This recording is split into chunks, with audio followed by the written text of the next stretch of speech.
São Francisco de Paula é uma cidade dotada de todos os recursos exigidos por uma moderna estância de veraneio. A gente foi muito feliz aqui, muito feliz mesmo, sabe?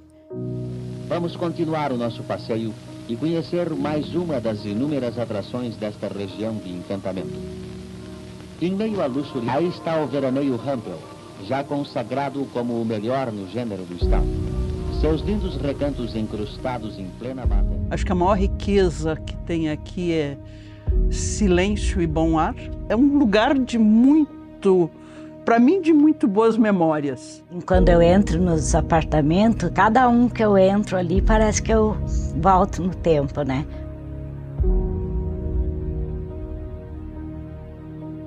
O legado é você se vincular com aquilo que é ancestral, com aquilo que estava aqui antes da gente, com xaxins, com samambaias, corredeiras murmurantes, com araucária, aquilo que estava aqui antes da gente. E vários guias que eu tive ao longo da vida sempre me disseram assim: você está voltando para casa, está voltando para casa.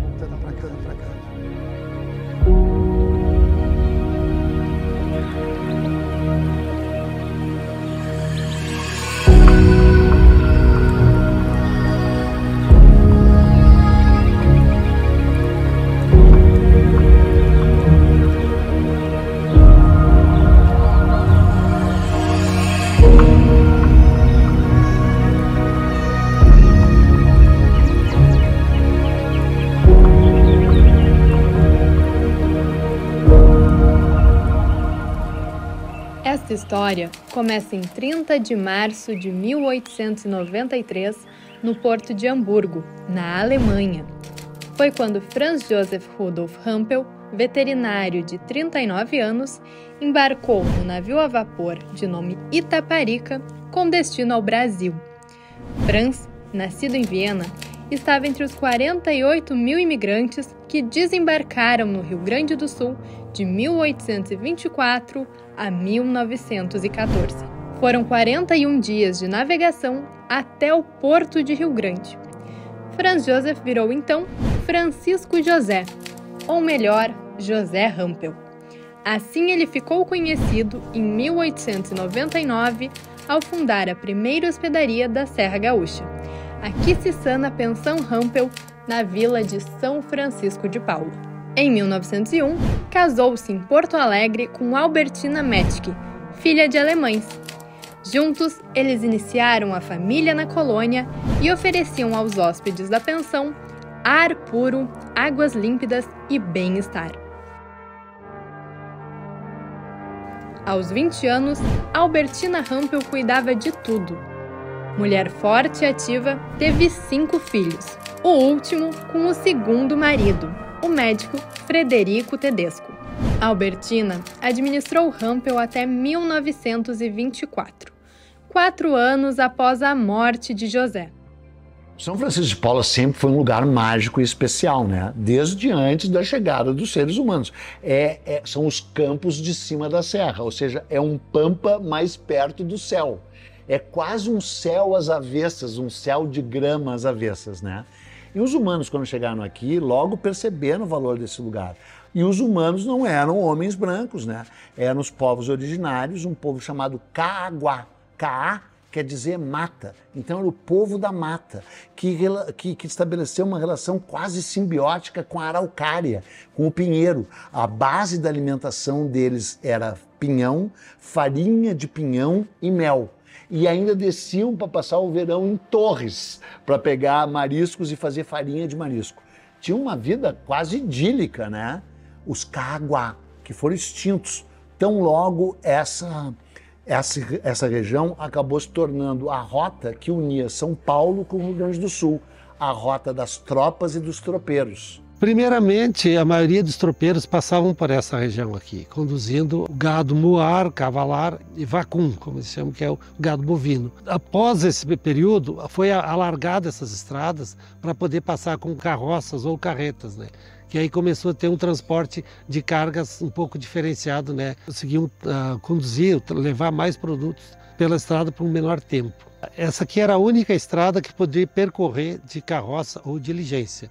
Porém, antes das tropas e dos tropeiros, passaram para essas estradas os bandeirantes na sua ação devastadora, né? Caçando e escravizando indígenas, destruindo as missões lá no oeste. Passavam por aqui, aqui era a rota, tamanha o papel estratégico dessa região, né? Depois sim vieram as tropas e tropeiros, se inicia a colonização portuguesa em larga escala, vira um lugar de grandes fazendas de gado com aqueles muros de pedra, né? As taipas, aquelas taipas incríveis, né? Milenares, né? O gado franqueiro chega aqui e tal. Então, mesmo com esses povos percebendo que era um lugar específico, nenhum deles escolheu esse lugar para um lugar relax, para um lugar de lazer, para um lugar de turismo, porque esse conceito é um conceito que surge muito depois na Europa e muito perto da Alemanha e da França. Os spas, as colônias de férias nos Alpes, né? Então são os alemães que ao chegarem aqui, né, percebem que esse lugar, além de tudo, é um lugar de lazer, de relaxamento, também de reflexão, né? E aí, você vê, não é por coincidência que é um alemão que sobe a serra e dá início ao turismo na serra antes mesmo de Gramado e Canela. Começa aqui o turismo na Serra Gaúcha, aqui, no Parador, no Veraneio Hampel, em 1899. E o Joseph Hampel, né, sobe a serra na hora exata e cria esse lugar mágico e estabelece o padrão do turismo no Rio Grande do Sul. Foi bem estratégia a escolha do local, porque é bem no topo da serra, na chegada em cima da serra, onde normalmente quando sobe todo as morrarias, chega no ponto alto e descansa.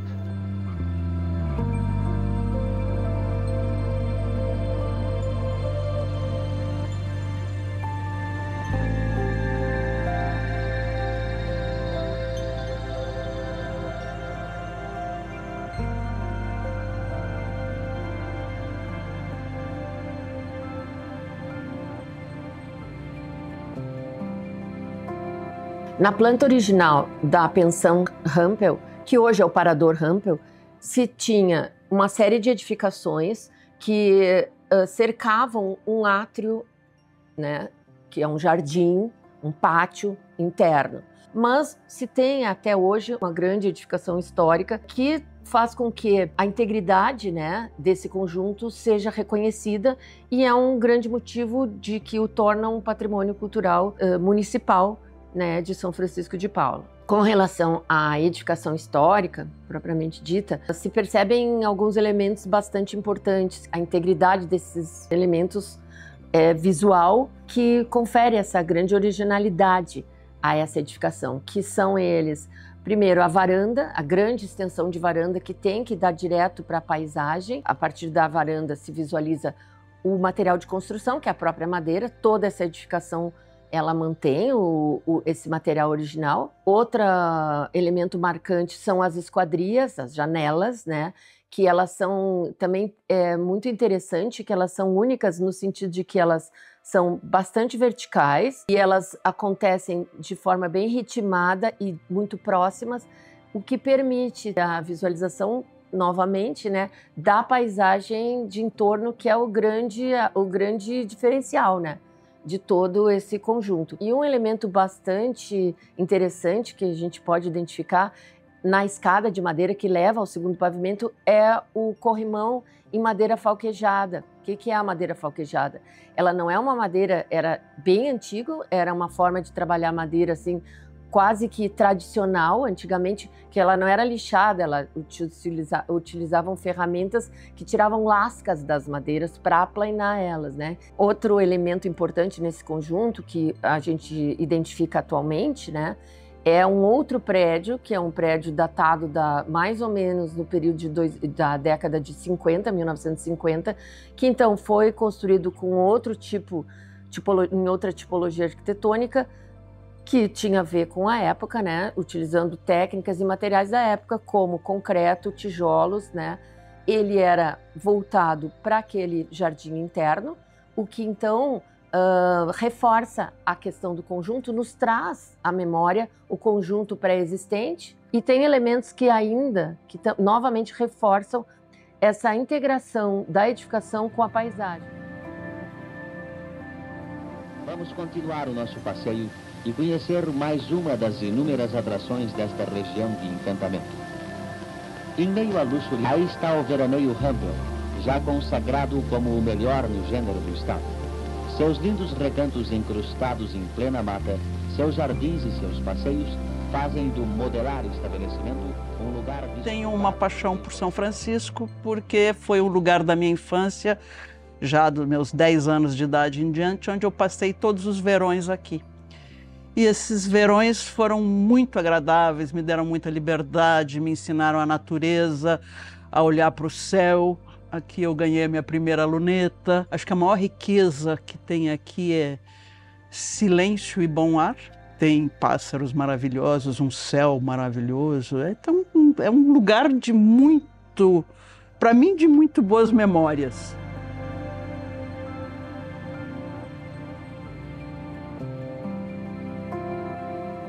Meus pais vinham eventualmente aqui. A gente veraneava ou invernava também em Canela, que é próximo, e de vez em quando passava um domingo aqui. Aí eu, desde adolescente, adorava o lugar. E aqui eu acabei escrevendo 3 livros. Eu fui convidado, junto com meus colegas de invernada de CTG, para vir ao Rumpel. Foi o meu primeiro contato com o Rumpel. E eu fiquei naquele momento encantado com um lugar que tinha paredes de pino, de araucária, e que tinha um cheiro do antigo e de história. Então, é o que me remeteu num primeiro momento. Depois, quando eu vou embora, eu vou para São Paulo, toda vez que eu voltava a São Chico, e que às vezes eu tinha uma namorada que vinha comigo de São Paulo, qual era o lugar romântico para levar em São Chico? Eu pedi autorização e ia no lago do Rumpel. E eu brinquei uma vez, um dia o Rumpel vai ser meu. Essa sala aqui já era o refeitório, a sala de lá pequena era um refeitório mais selecionado, mas tinha um bar, aí tinha um pão feito em casa. O econômico da época chamava-se Olinto e tinha uma filha chamada Alaide. Para mim foi um espaço de liberdade inacreditável, inacreditável. Meu pai era o Olinto Casares. Meu pai foi econômico há muitos anos aqui. Ele e as minhas irmãs. Minha mãe, primeiro, né? Ela faleceu aqui. Nós somos em 12 irmãos. Depois que a dona Albertina saiu, virou uma sociedade, daí tinha os sócios, né? Todo ano, às vezes, mudavam, outros continuavam, né? Às vezes havia uma eleição, né? Mas o meu pai, como econômico, sempre ficou. A minha mãe trabalhou 12 anos de camareira aqui no hotel. Ela era, inclusive, responsável por essa parte de alvenaria aqui. Então, eu vinha todos os dias com ela, porque eu não tinha com quem ficar. O meu irmão, que nós somos em 2, também tinha o quê? Uns 14, 15 anos, também trabalhava aqui. E o meu pai também trabalhava aqui. Ele trabalhava na manutenção, porque ele era carpinteiro, então ele estava sempre por aí. Então, praticamente era a família que trabalhava aqui. Muitos anos isso aí. E eu tenho, assim, as melhores lembranças, assim, porque quando eu vim trabalhar aqui, fazia muitos anos que daí eu nunca mais tinha vindo. Então, para mim, foi uma renovação, sabe? Eu me senti, assim, de novo, né? Assim, jovem, para ter gás, para trabalhar num lugar onde que eu gosto muito, me traz muitas lembranças boas, né? E eu tenho o maior carinho por esse lugar aqui, o maior cuidado com ele. Como isso aqui era um polo de encontro das pessoas, se ia ao lago nadar, que foi onde eu mais nadei na minha vida, foi nesse lago. Eu tinha um companheiro que era um senhor velhinho, que tinha uma casa ali, que chamava Seu Cúplis. Ele nadava de chapéu. Ele praticamente só boiava e batia o pé assim, ficava de chapéu. E era meu companheiro, ele vinha cedo, eu também vinha cedo. E eu nadava 3 vezes esse lago. E daí voltava. Tinha trampolim, a gente saltava. Tinha muito jogo de ping-pong, tinha jogo de vôlei. Ali no meio daquele lago, ali tinha um campo de vôlei. Tinha um certo happy hour no fim da tarde, que tinha muito chamego. Todo mundo vinha, era um lugar de encontro. Se você vai ver, você vai ver que famílias casaram aqui.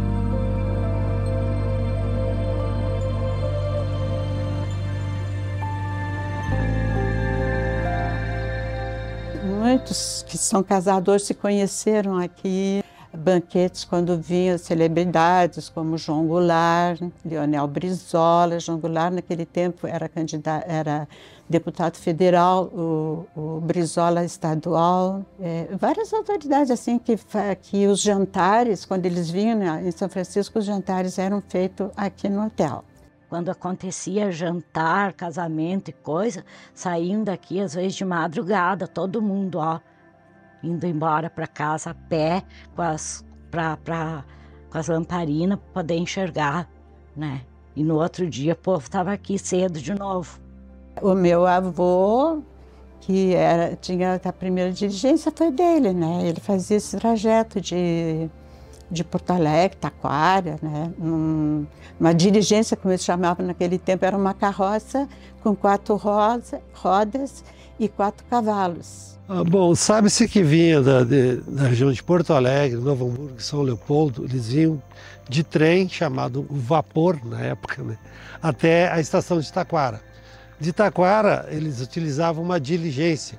E a diferença da diligência para a carroça é que a carroça era para transporte de cargas e a diligência era para transporte exclusivamente de pessoas. Então tem relatos que essa diligência de Taquara, até chegar ao Hotel Veraneio Rampel, com os hóspedes, demorava em torno de 8 horas de viagem.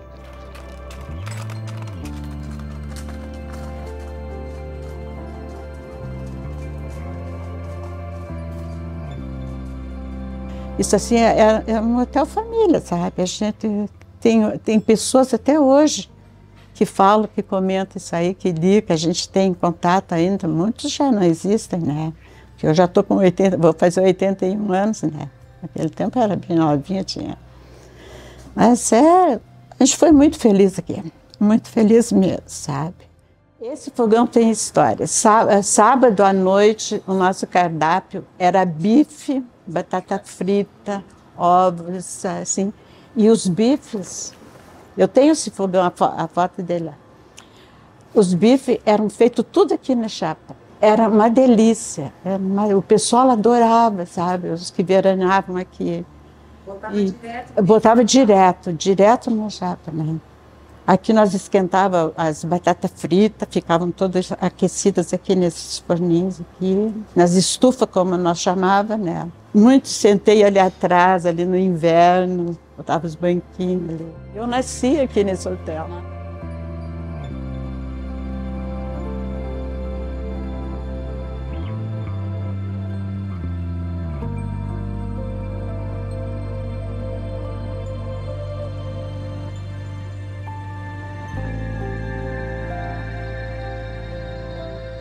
Pai do Guido, Fred e Vivente, Cidades Santas, São Francisco de Paula e São Paulo.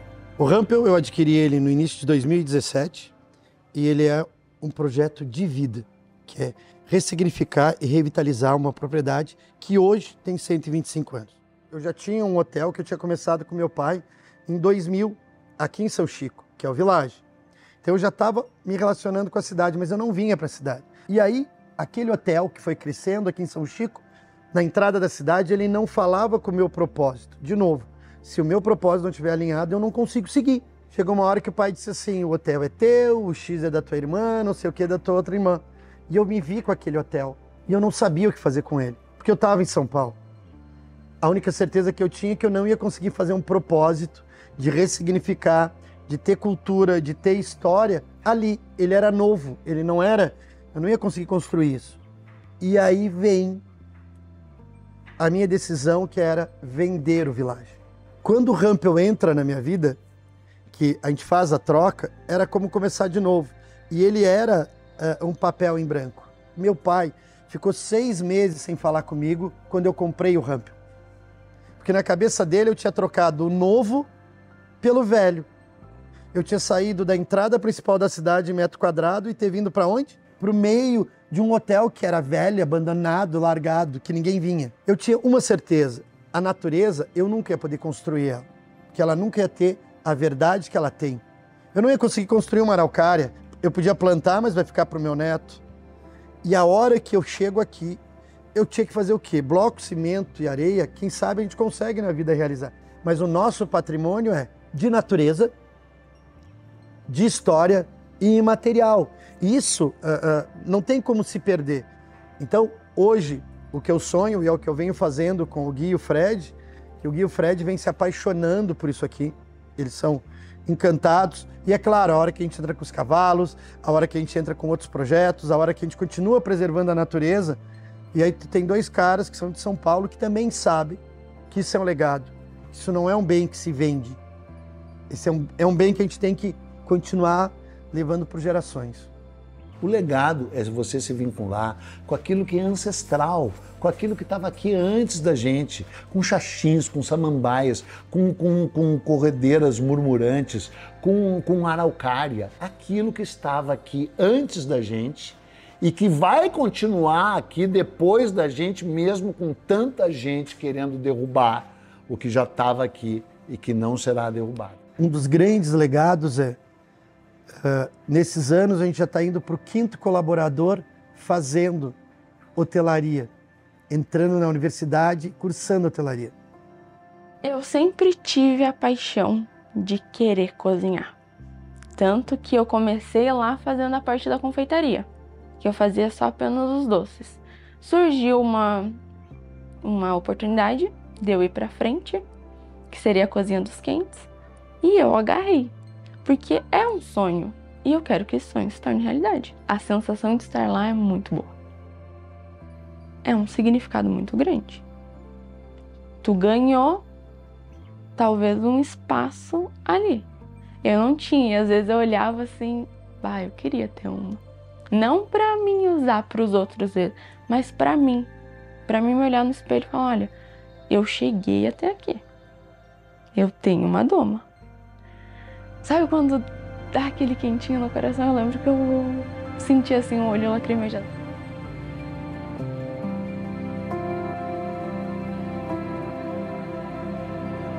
Então, de alguma forma, a gente vai mudando um cenário.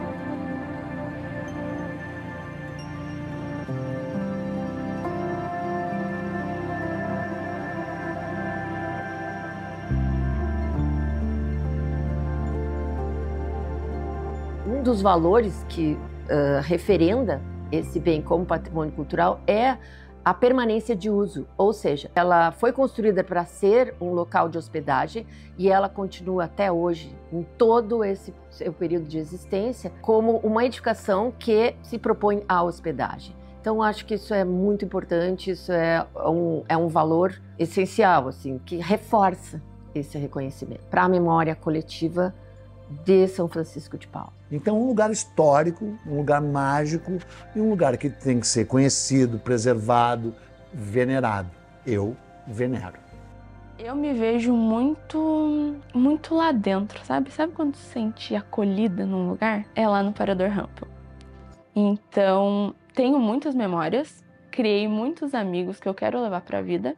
O Rampel me ensinou isso, que é ter pessoas para nos levar para a vida.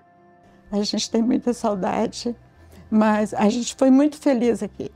Não só nós, da família, como as pessoas que vinham para cá.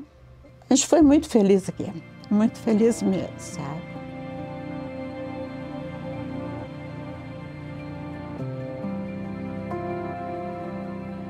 Eu amo de paixão, né? E assim, quando eu entro nos apartamentos, nesses aqui, que era onde a minha mãe trabalhava e coisa, né?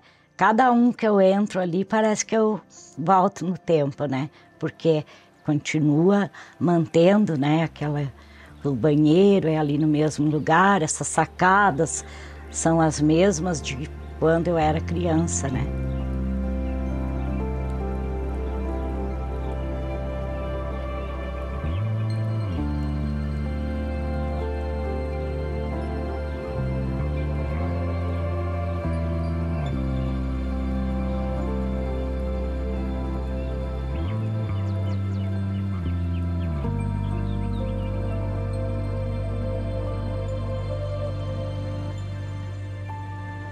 tenho uma fé absurda. Eu não consigo não acreditar que vai dar certo. Então, eu acho que tem esses orixás me empurrando e vários guias que eu tive ao longo da vida sempre me disseram assim: você está voltando para casa.